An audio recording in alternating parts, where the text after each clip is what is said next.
Welcome to Karnaka, stranger. Karnaka, my Karnaka. Rising star on the southern horizon. The old city must have changed a lot. Let's go see the streets where my father grew up. You're always talking about leaving Karnaka on a big white boat, never to come back. The jewel of the South. My father's birthplace.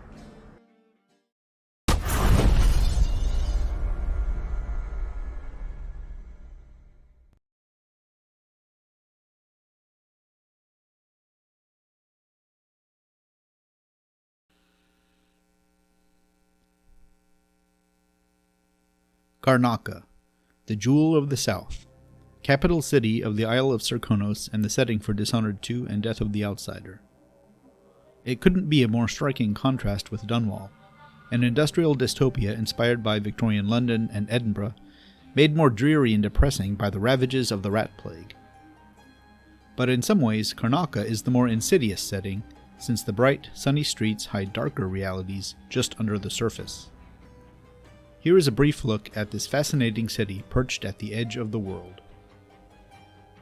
But first I have to give a sincere thanks to Yevgenia, Ginseng Sandwich on YouTube, for connecting me with Franz Boma's IGCS camera tool, which allows me to get a free cam for Dishonored 2 and Death of the Outsider, so I can get some wonderful flying shots to accompany my script. Thank you so much for your help and patience.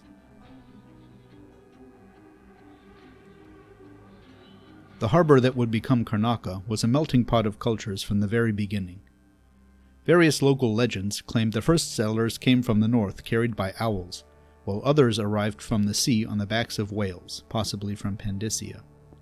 The different groups lived alongside each other amid the high cliffs and dense forests, both blending and maintaining their own traditions. Far from the trade routes with Crystal, its first business was as a safe haven for ships evading the constant threat of piracy. But in the 12th century, miners looking for iron ore instead discovered a rich vein of silver. Miners flocked to the city, and its wealth and power grew as Karnaka experienced its first silver age. This ended in the 1300s when the early mines dried up, and the city was hit with a plague known as the Pest. Likely brought from Pandysia, its early symptoms of coughing and skin discoloration were mistakenly attributed to the miners' working conditions. By the time the advanced stages of homicidal madness were realized, it was too late and much of the city was burned to the ground to stop the spread. Eventually, new settlers arrived to rebuild, and the city regained some of its prosperity. When the War of Four Crowns began, Serkonos was ruled by a king who resisted Crystal's imperialism. But the Duke and Duchess of Aventa led an uprising of merchants, nobles, and Grand Guard to oust the king, switch sides, and join the empire. When the war ended with the unification of the Isles in 1625, the Dukes of Serkonos ruled almost autonomously, with the vacant throne supposedly held in trust. The ruling Abel dynasty has a long and storied history, stretching back centuries. Improved mining technology discovered new veins of silver in the Batista district, and Karnaka's second silver age began. In 1801, Morley launched an unsuccessful insurrection to regain its independence, and in 1803 a famine hit the island. These events drove large numbers of Morlians to emigrate to Karnaka looking for work, which they found in the mines. Companies from Crystal planned and built the Grand Serkonan Canal, and in 1810 the wind corridor was built to take advantage of the gusts coming down from Shindere Peak. Around this time, the whale oil revolution made Dunwall the industrial capital of the empire, and though we see some whaling ships in Karnaka Bay, most of the city's whale oil is imported. By 1852, much of the city is powered by wind turbines, which become more and more vital as the whales grow more scarce. The official crest of Karnaka, seen stamped on maps, banners, and manhole covers, shows a stylized face with puffed-up cheeks blowing wind all around, symbolic of this reliance on wind power. Karnaka society is highly socially stratified into aristocracy, commoners, and immigrant workers, though the nobility might not be quite as isolated and out of touch as in Crystal. The perennial nuisance of bloodflies, or the bloodfly concern as the Duke euphemistically puts it, makes no social distinction when decimating homes and businesses, and has led some aristocrats to peddling contraband. The common people are hardworking but enjoy sensual dances, dicing, cigars, and have no issue with open black markets. Multiple waves of settlers over the centuries have led to a blending of cultural traditions, for example traditional Serkonan spices with Morley and hearty stews, as discussed in the Food of Dishonored video. Even in the warm climate, we see people dressed in the woolen styles typical of the north. Despite having been built on the backs of immigrant labor, Karnaka's rulers and Grand Guard regard foreigners with suspicion, and all newcomers are subject to search and interrogation. The Abbey of the Everyman was very pervasive before 1853, with overseer bases and outposts all over the city to enforce its strictures and support the Duke. The Grand Serkonan Guard functions as both police and military branch similar to the City Watch in Dunwall. As the enforcers of the Duke and the aristocratic power structure, they enjoy total immunity in their conduct, taking bribes and shaking down citizens at will. The Grand Guard and overseers are opposed by gangs like the Howlers, who cast themselves as heroes resisting the Duke's tyranny even while robbing people, and the Eyeless, who seek both coin and occult powers. Videos on the armed forces of the Empire and the gangs explore these in more detail. Day-to-day running of Karnaca lies in the hands of a large administrative bureaucracy including offices of mines, water and sewage, bridges, roads and cemeteries, architectural planning, and commerce. Rail tracks and power lines can be seen crossing the whole city, as its prosperity depends heavily on a functioning infrastructure, and maintaining services and regulating dust and wind storms are vital. Karnaka's various districts each have their own character, population, and level of wealth. Karnaka Bay extends the entire width of the city, from the vast shoreline of Santiago Fisheries in the east to Clemente Landing in the west. The city's inner harbor, from Point Abel to Point Batista, is the most busy and prosperous, while the old Acantila repair station, where Billy lays the dreadful whale to rest, is the most remote location on the map.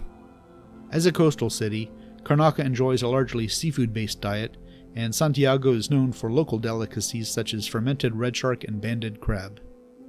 They maintain enclosed areas for farmed fish, as well as ports for delivering wild catches. The Campaca dockyards are located in the central part of the harbor, and is the first location we encounter in Dishonored 2. This is a prosperous location, home to fish markets and many businesses, including smugglers, black marketeers, and the office of Alistair Fletcher and his daughter Penny, who designed and built the ISS Jessamine. Just off the docks, Canal Plaza hosts an overseer outpost and several markets frequented by commoners and aristocrats alike, as well as musicians. Past this is Addermeyer Station, whose railcar is the only way to access the Addermeyer Institute, built on a rocky island off the coast. The Winslow Safe Store and Alexandria Hypatia's apartment are located here. Several buildings condemned due to bloodfly infestations are here. Addermeyer itself was once a high-class retreat for the rich, but was remade into a hospital and institute to research infectious diseases under Dr. Hypatia. Her primary focuses are miners' diseases and bloodfly fever, and Addermeyer Solution was a prolific health product coming from here until it was recalled. Northern Campacita, away from the docks, is largely an abandoned neighborhood fallen into disrepair, and the Eyeless Gang has made the Albarca bathhouse into an underground boxing ring. Here is where Billy rescues Dowd at the beginning of Death of the Outsider. The Aventa Quarter is a wealthy district built along the cliffs of the Prieto Reserve, providing exquisite views of the city. It takes its name from the Duchy of Aventa, or possibly the family that holds that title, though where this is located is unknown. It's relatively isolated from the rest of Karnaca, separated by the Grand Canal, and its inhabitants are descended from wealthy Gristolians who settled there during the canal's construction. It's divided between Lower Aventa, accessible by boat, and Upper Aventa, which requires access to a rail car. The rich residents make tempting targets for both beggars and the Howlers, who lie in wait behind the rail station. Lower Aventa is home to a group of regenters who revere the rule of Hiram Burrows during the Rat Plague, as well as a black market. Upper Aventa hosts a Grand Guard outpost at the insistence of residents tired of undesirables coming in from other parts of the city. Several Bloodfly apartments are also here. The main feature of the Aventa Quarter is Kiran Jindosh's Clockwork Mansion, which we infiltrate in the 4th mission. This building is accessible only by railcar and was once an observatory, but fell into disuse and was heavily modified by Jindosh with his movable architecture. The complex is powered by hydroelectric generators taking advantage of a series of waterfalls descending from above. This mansion could fill up a whole video on its own. Not as rich but still well off is Cyria Gardens. In the 5th mission, we enter this district via the Sida Canal and return in the 4th mission of Death of the Outsider. It lies at the base of the Leenda Steppes bordering the northern edge of the city and is home to giant umberwood trees which dictated the path of construction, hence the gardens part of its name. The canal area is home to a black market and a small overseer outpost established by Vice Overseer Byrne to spy on Brianna Ashworth. Howlers prowl this area. Past a wall of light, the district is dominated by the Royal Conservatory, which Ashworth in her cover role as curator has closed and turned into a base for Delilah's coven. The conservatory was inaugurated in 1819 and dedicated to the memory of Beatrix Blaine Caldwin, Emperor Euhorn's wife. This museum exhibits the studies of the Academy of Natural Philosophy as well as the history of Karnaca, natural, scientific, and industrial. Various small businesses are located here, including a pawn shop, furniture store, and bar. The conservatory also has a small annex across the street for visiting scholars. Upper Cyria is a wealthy gated district in the hills northeast of Cyria Gardens. 2 missions of Death of the Outsider take place here and is accessible by rail car or boat via a series of water locks. A canal descending from this community empties into Karnaca Bay near the Seda Canal. It's home to many businesses, most notably Dolores Michaels Bank and Cadmus Abel Plaza. The Red Camellia Beauty Parlor in Malvaros Victory Plaza is often frequented by wealthy ladies on a spa day, and is where the eyeless receive their identifying tattoos from owner Aelina Ray, who lives nearby above a florist shop. The Spectre Club on Riqueza Avenue is the eyeless's private establishment, connected by walkway to the house of famous singer Shan Yun, a secret eyeless member. Brosenar Taxidermy is located in an alley between Riqueza and Duchess Lysandra Avenues, and is the source of many of the mounted animals we see throughout the games. It also holds a dark secret.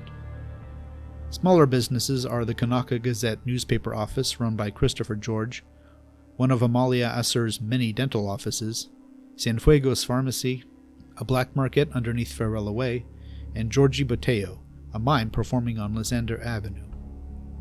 The office of City Administrator Ivan Jacobi, head of the Division of Bridges, Roads, and Cemeteries, is located on Farella Way.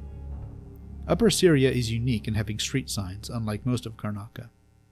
Dead Man's Bluff overlooking the canal locks is an infamous suicide spot.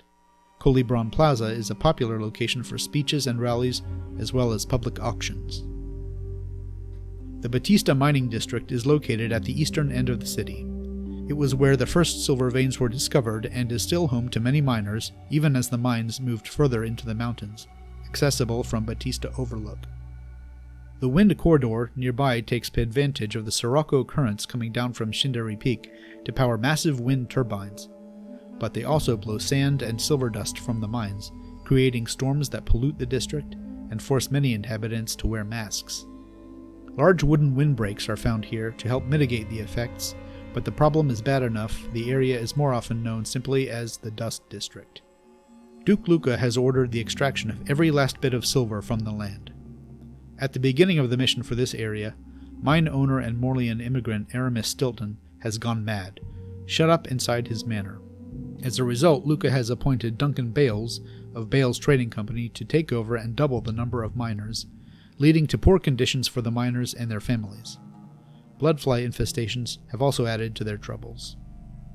The Howler gang is based here at the Crone's Hand Saloon on Miramar Street, led by Paolo. Paolo uses black magic in the form of Granny Rag's severed hand to avoid death and make war on the Grand Guard. The Guard has largely abandoned the district after losing too many soldiers to the fighting, including one of the Duke's distant cousins, according to rumor. The Overseers and Liam Byrne have moved in to retaliate against the gang, taking over the Bales Company building.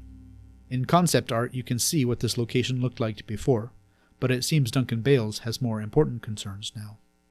Both Howlers and Overseers have no thought for the innocent bystanders caught up in their war, and a small soup kitchen to help the less fortunate has been set up by miners advocate Lucia Pastor, who lost her husband in a mine accident. Mindy Blanchard's tattoo parlor is located here, as well as Modati Silvergraph Studio, a pawn shop, dental office, safe store, and black market. A planned renovation by Stilton shows many streets renamed. Corvo's childhood home is found here, along with the Blade Verbena trophy he won, which launched his career, and his mother's diary. The Dishonored comic The Wormwood Deceit No. 2 shows parts of the city in those days, depicting much more jungle and woodland, and a bay full of ships of wood and sail. Stilton's Manor is in a closed-off section surrounded by rock walls and windbreaks, and infiltrating it we can see how the Duke has kept him alive, but confined in a decrepit ruin. Stilton was a fair-minded boss who cared enough for his workers to invent prototype masks to filter out dust, but who, after witnessing the ritual that retrieved Delilah from the void, went mad. In this mission, we can change history so that he misses the event, and his home is restored to a state of grandeur, with monuments to the miners. Leaving this area, the rest of the district is closed off, but early developmental ideas include seeing the restored Bales Company building and the Crone's Hand as a regular bar without the Howlers. It was decided this was too much extra effort for an ending few players would access anyway. One change we do see is that the United Miners of Karnaca is now a thriving advocacy group led by Lucia Pastor. Clemente Landing is one of the oldest parts of the city, built on a cliff below the Robledo woodlands at the easternmost edge of Karnaca by the earliest settlers, and remains one of the poorest. We don't visit this area, but it's home to many Morlian immigrants and is often referred to as the Old Quarter. Set among heavy vegetation, concept art depicting this area shows what much of the city might have looked like in an earlier time. It's named for Captain Clemente, a ship captain and likely pirate who found it a favorable spot for a base. The district was abandoned as the central city grew and offered more safety, until 1803 when the first wave of Morlian immigrants resettled the area and built a village. The oldest architecture in fact only dates this far back, the rest of the city having been modernized afterward. Though it doesn't suffer from dust storms, it's economically stagnant, having been passed over by development. This makes it an ideal location for smugglers, pirates, and howlers, who offer the only protection since it's been abandoned by the Grand Guard and overseers. The Palace District in the 8th mission is located on the eastern end of Karnaca's inner city harbor, near Point Abel. This district is directly next to the Grand Palace of the Duke, so has more security forces than other parts of the city. The main street is Ravina Boulevard, extending from Callus Cove and its fish markets to the carriage rail running to the palace. The dominant feature of this district, other than the palace, is a giant umberwood tree with plaques showing the personal mottos of past dukes and duchesses of Serkonos. Grand Guard enjoy even more autonomy here than in other districts, demanding papers from citizens, extracting bribes and fines made up on the spot, and handing out beatings or burning down businesses as they see fit. A wall of light and watchtower have been set up blocking access to the palace railcar, and the apartments bordering it have all been occupied by a special unit of the Grand Guard known as the Palace Civil Patrol. This includes the former apartment of Lucia Pastor, who has since moved to the Dust District over the objections of her mother. Callus Cove is a popular spot for smugglers supplying the black market in Amparo Plaza, where musicians often perform. Other businesses are a pawn shop, a Winslow safe store run by Mr. Marletto, whose apartment was also seized, and at one time a clockmaker named Serafina, whose shop was lost in a fire set by guards when she wouldn't be extorted, and which also killed her brother. The district is also home to Claudio, an admirer of Daoud, who owns the Sokolov painting of him as well as the book The Knife of Dunwall, which we can read in several places. The Howlers have a base set up in Amparo Plaza, and there's an outsider shrine in a cave behind it. The palace itself is built on Point Abel, which seems to have been made into an island for security. In the past, this was a lighthouse and fortification, and captured pirates were imprisoned there. Their trials frequently required the Duke's presence, so eventually a palace was built and much of the city judiciary was moved there, creating the Palace District. The old palace was demolished when Luca came to power in 1847, and a new one built to replace it. In the process, many treasures were destroyed, including a 1,000-year-old umberwood tree, which Luca had cut down to improve his view. We can still see the stump in the courtyard in front of the palace. Though striking in its modern architecture and costing enough to feed every person in Serkonos for years, the palace was built hastily with shoddy materials and cut corners on unstable ground which will eventually see it fall into the bay. The main features of the palace are an ostentatious dining hall with a massive statue of Delilah, garden grounds and patios, multiple leisure areas with swimming pools and gaming rooms, throne room, the Duke's private office and chambers, and an underground vault where his most secret treasures are hidden. All these places are crawling with guards as well as pampered nobles. A secret passage under the palace allows more stealthy movement. Some important locations don't belong to any one district. The Grand Serkonan Canal is a large waterway that connects Karnaca to the northern coast of Serkonos to allow easier trade with Gristol. It was built by wealthy Gristolian settlers, many of whom make up the residents of richer districts like Aventa. Ships traversing the canal pay a toll and pass through the Quintana Gates, a series of locks. The technological challenges of cutting an artificial canal through the entire length of a large island make this structure less than believable, especially since it doesn't seem to save that much time compared to going around the coast. If the canal is in fact a series of natural waterways connected by man-made structures similar to the Suez Canal, that would be more credible. In Dunwall we see and enter Coldridge Prison multiple times. In Karnaca only once is a similar place referred to. A smuggler mentions not wanting to end up in Balmet Prison. We don't know what district this prison is located in, and it's not mentioned again. The name could be inspired by Beaumet Prison in Marseille, not too far from Arkane Lyon, but this is pure speculation. The most impressive site towering over Karnaca is Shindere Peak, a mountain split down the middle which channels winds toward the city.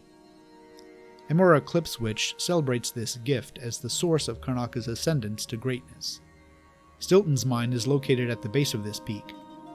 The peak's north face is the location of the thinnest barrier between the physical world and the void, and is where the Eye of the Dead God, a previous void entity before the Outsider, remains in both realities, and where the cult of the Outsider hides its base.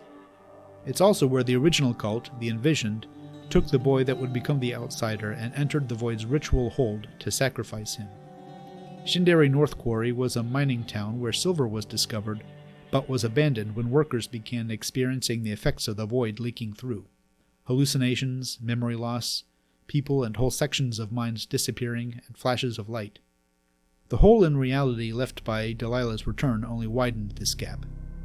The cult and the Eyeless likely recruited powerful city bureaucrats, partly in order to erase all records and memory of the place to conceal their presence.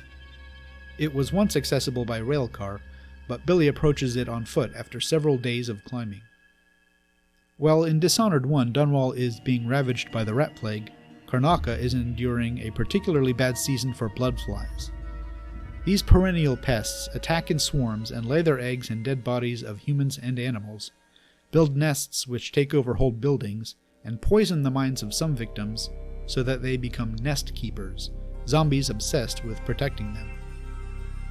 They can be controlled by a process called smoke flashing, but Duke Luca cancelled funding for it, rather simply sealing off infested buildings. Bloodflies lose their wings and aggression later in their life cycle and consume crop pests, so eliminating them would devastate agriculture in Serkonos. More about them are found in the short lore video on bloodflies. Just as Dunwall took inspiration from real-world cities and locations, so does Karnaca. The southernmost point of the empire, it has a temperate to warm climate all year round, and could be described as Mediterranean or occasionally subtropical. In the Peoples of the Isles video I mistakenly said tropical, but looking at some of the clothing people wear, this is probably not accurate. The setting is inspired by southern European locations such as Spain, Italy, Portugal, and Greece, and New World places like Cuba, especially when it comes to architecture and lighting, and even Los Angeles. Flat-roofed buildings aren't weighed down by snow and feature open-air patios. Guards wear short-sleeved uniforms, and streetlights are wrought out of light, elaborate ironwork, all side effects of the environment. Furniture is also lighter in construction, with more round edges and flowing organic lines. Even the open rail carriages are constructed with decoration, as opposed to the steel boxes of Dunwall. On the other hand, the ultra-modern Grand Palace is reminiscent of more recent styles, mainly Frank Lloyd Wright's houses. There is a channel with an extensive playlist on the architecture of Dishonored, so check that out if it's of further interest.